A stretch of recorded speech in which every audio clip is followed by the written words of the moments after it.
let's talk about one of the biggest, most mind-bending mysteries there is. What is consciousness?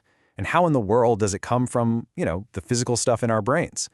We're going to dig into a new theory that tries to give us a single, unified blueprint for the whole shebang. No, I mean, really stop and think about that. Every single thing you've ever experienced, every moment of joy, every memory, every random thought that just popped into your head, it all comes from that 3-pound universe sitting inside your skull. How is that even possible? How do little zaps of electricity and a soup of chemicals create the rich, colorful, emotional world that you're living in right this second? It's a massive question, and it's the puzzle we're trying to piece together. So if you look at where science is at right now, you'll see there are a ton of ideas floating around. But here's the problem. None of them really feel like the complete picture. We've got some really powerful theories, for sure. Things like the global neuronal workspace or integrated information theory. And they're great at explaining parts of the story, like how we focus our attention or how our brain pulls different signals together. But no single one explains the whole experience. So what we have are these fragments, these fascinating little pieces of a much, much bigger puzzle. It's like we have the blueprints for the kitchen and the blueprints for the bedroom, but absolutely no idea how the whole house is supposed to fit together.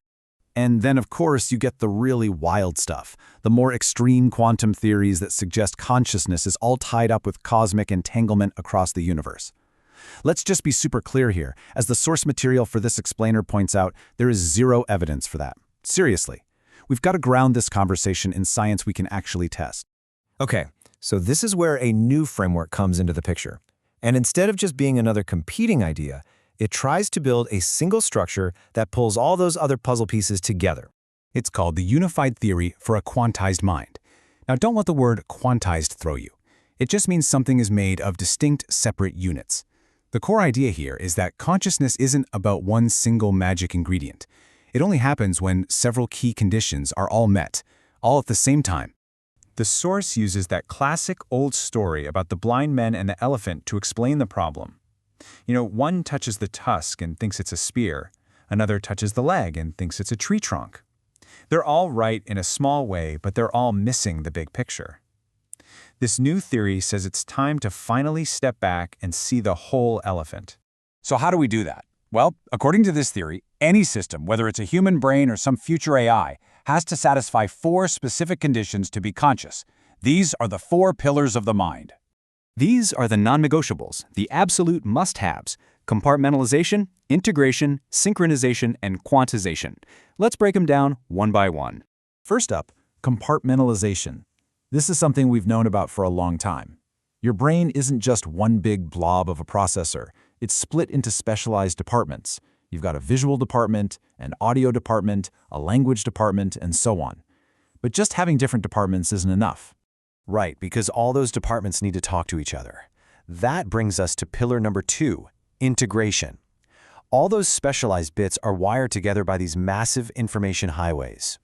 The thalamus is like the central hub, the main relay station that takes the signal from your eyes and the signal from your ears and weaves them together into one seamless experience. But even with all the parts connected, you still need the third pillar, synchronization. For consciousness to really spark into life, different parts of the brain have to fire in rhythm, together, in sync. The best way to think about it is like an orchestra. You can have the best violinists and the best percussionists in the world, but if they're not playing in time together, all you get is noise. It's only when they synchronize that you get music. That's your conscious moment. And now we get to the 4th and honestly the most mind-bending pillar of them all: quantization. The idea here is that your experience of the world isn't a smooth, flowing river. It's actually a series of separate individual snapshots, kind of like the frames of a movie. This is it, right here. We feel like we're experiencing a smooth, unbroken reality. But this theory says that's just an illusion. Our brain is actually stitching together a super fast series of still images to create the feeling of motion. It's the exact same trick a movie projector uses. Your mind basically has a refresh rate, and this could explain why time seems to speed up or slow down. Maybe our brain's frame rate is actually changing. So you might be thinking, okay, where's the evidence for this so-called refresh rate? Well, look no further than brainwaves. The different frequencies pretty much line up with different frame rates for your consciousness. When you're intensely focused, you have high-frequency gamma waves. That's high-speed processing. When you're just normally awake, you've got beta waves, a standard refresh rate. And in deep sleep, slow delta waves. Your brain is literally adjusting its processing speed for the job at hand. Now, what's so powerful about all this is it doesn't just give us a new way to think about our own minds. It might actually give us the blueprint for building an artificial one. See, most of today's AIs are what you'd call monolithic. They're these giant, one-piece models trying to do everything. But this theory suggests that a true artificial general intelligence, a conscious AGI, would need a totally different architecture, one built from the ground up on these 4 pillars. So a conscious machine wouldn't just be a bigger language model. It would need specialized modules for different tasks.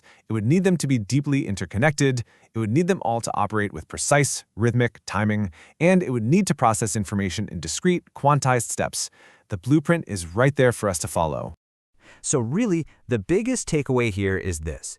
It completely reframes the whole conversation. Consciousness stops being this magical, unknowable mystery and starts looking more like an incredibly sophisticated biological system, one with a clear, precise structure that we can actually understand and maybe, just maybe, replicate. And that leaves us with one last massive question. If this really is the blueprint of the mind, and we're finally starting to understand it, what happens when we build one that's even better than ours? What comes next?